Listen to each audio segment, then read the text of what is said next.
This footnote is about how a few little words of affirmation during my gender transition solidified my relationship with a straight man.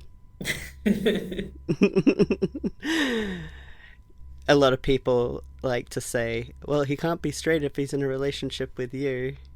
And he's like, he's the one exception. He's the only man that I am attracted to. Because also our relationship's always been much more about personality and, yeah, it was never like on the physicality to begin with. Yeah. He had some very beautiful women also interested in him at a similar time when we started dating, but he says, you're always just so useful, or no, that sounds terrible. Useful. Capable was the term. Capable. Okay. You're just so capable. And yeah, because we were makers, we're creators, we like making things. And so that's kind of where our relationship started. And he also is just someone who's made me feel quite safe. So probably in part due to the relationship, I was feeling confident to come out.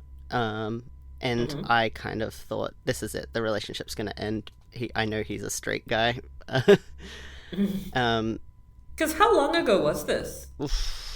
Long time. 8 or 9 years ago. Right, okay. Yeah. Yeah, going on 9 years ago. Okay. And so when I came out, I kind of thought that's it for the relationship. But turns out he had worked it out like quite years before I had even like come out. And even then I was still like pulling it out of its box, looking at it, and then being really scared and just pushing it away. Wow. Meanwhile, he had been secretly watering it and giving it food and stuff. Just like keeping a safe place for me to grow. So yeah, when I did I cut my hair off before I even said anything to him. And he was like, is there anything you would like to talk to me about? And I'm like, yes, but I don't want to, because then you might not like me anymore. Oh. And he was just like, well, I just love you, and I don't really know what that all means with your transition or how it's gonna feel for me on like being a straight guy side of things. But he was like, I love you and I just want to be with you right now anyway, and let's just see how it goes. And I'm like, yeah, that sounds great, but also let's have an open relationship. That was a big day for him. We had started off with like not being exclusive, and then due to a whole lot of just so one of the things that I really loved that he did for me not long after that was he found some company that prints and makes man cards, which could come off as really toxic, I guess. Were they like scratch and sniff bacon scented?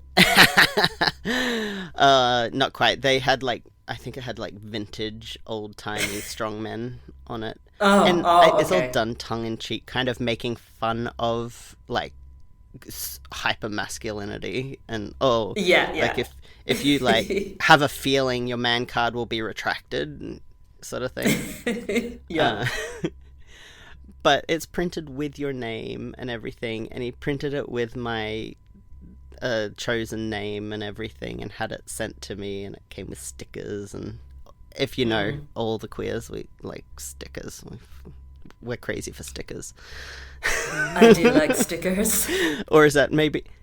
Okay, you do. I'm like, is it just a trans thing? Are you kidding me? Like, I put stickers in my business planning book and stuff. Yeah.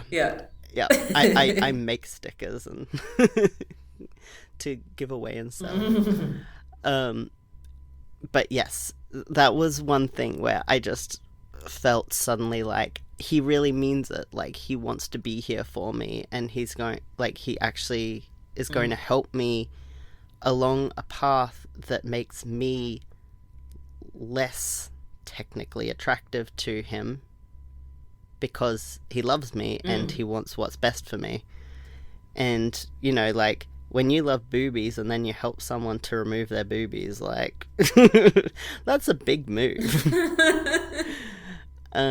Yeah. And yeah, it just was one of those things where I thought to myself, yeah, he is here and he is still a safe place for me to land during a really difficult time of life. And I Yeah. I've been pretty like teary recently, post surgery, coming off painkillers, all that sort of stuff.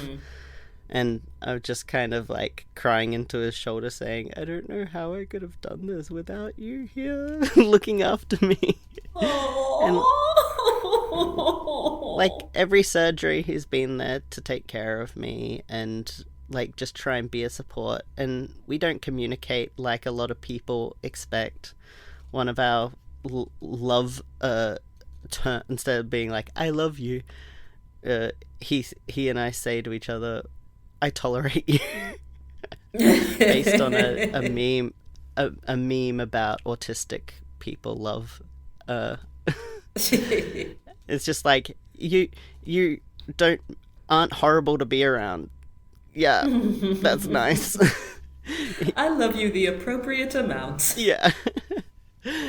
And yeah, for my top surgery, he actually like sewed himself some bags and things and pillows that were from I think it was a mastectomy site for, he found patterns and sewed them to carry my drain bags in and things like that out of special fabric. And so they're little action. He's a gifter. Like, he's so good at giving gifts, and It sounds like he's using all the love languages there. Yeah, words are much harder for both of us, but Right. I'm an acts of service sort of person. Like, I love to make him food that he likes. Yeah. If someone's like, oh, I don't like that food, I'm like, I can make you like that food and you'll love it. I don't want you to have a food you can't have. Yeah. And making healthy food that's delicious. Loved it. Oh, because he has weird diets from, allergies and stuff. But he loves giving gifts, and they really have meant a lot to me to have those little... I know we were kind of saying words of affirmation, but they're almost like words without the words, so the gift says it. Okay, yeah. He got me Barbie dolls 3 years in a row for Christmas, and you might say, oh wait, what?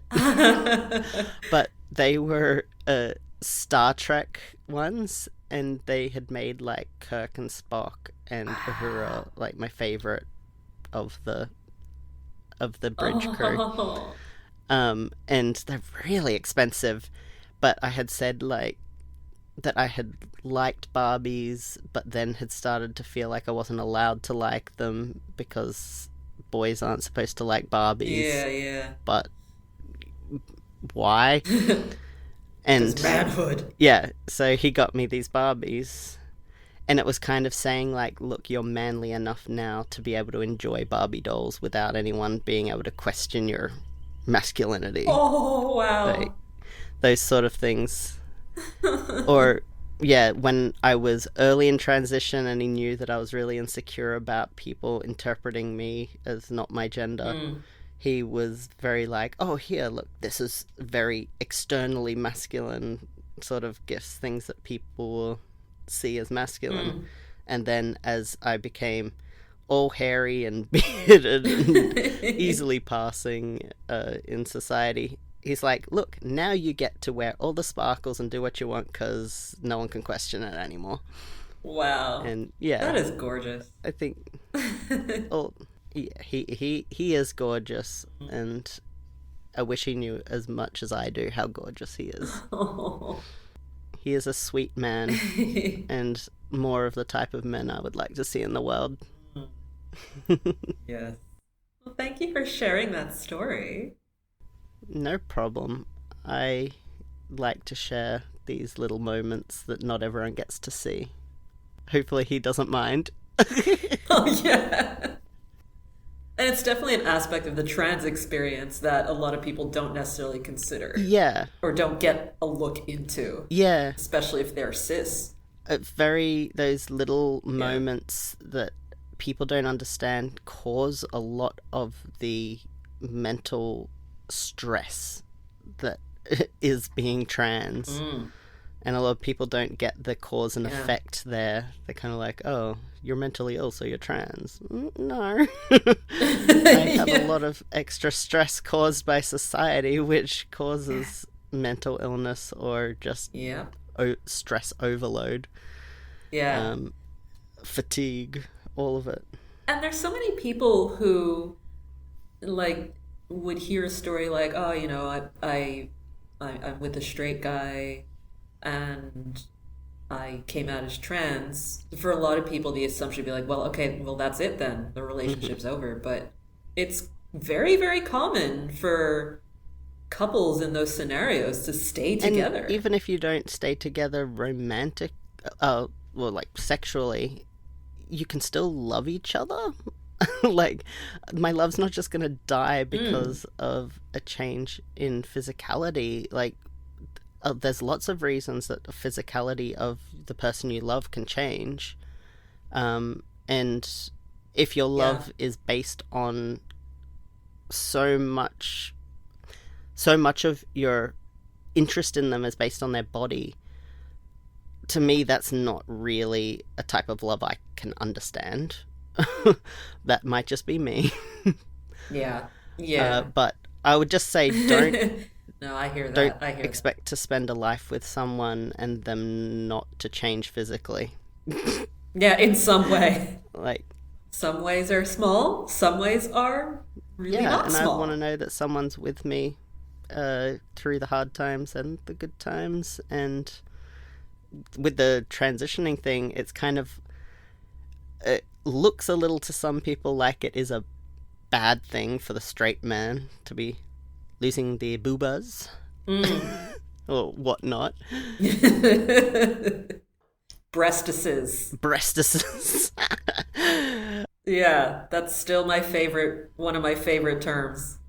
I do love that one actually, and I had almost forgotten about it, so thank you.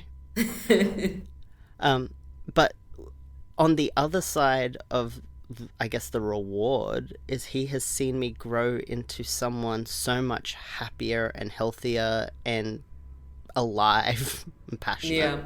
for life. So I think, as far as I can tell from our type of communication, he is glad to have been there for all of that and still there to this day.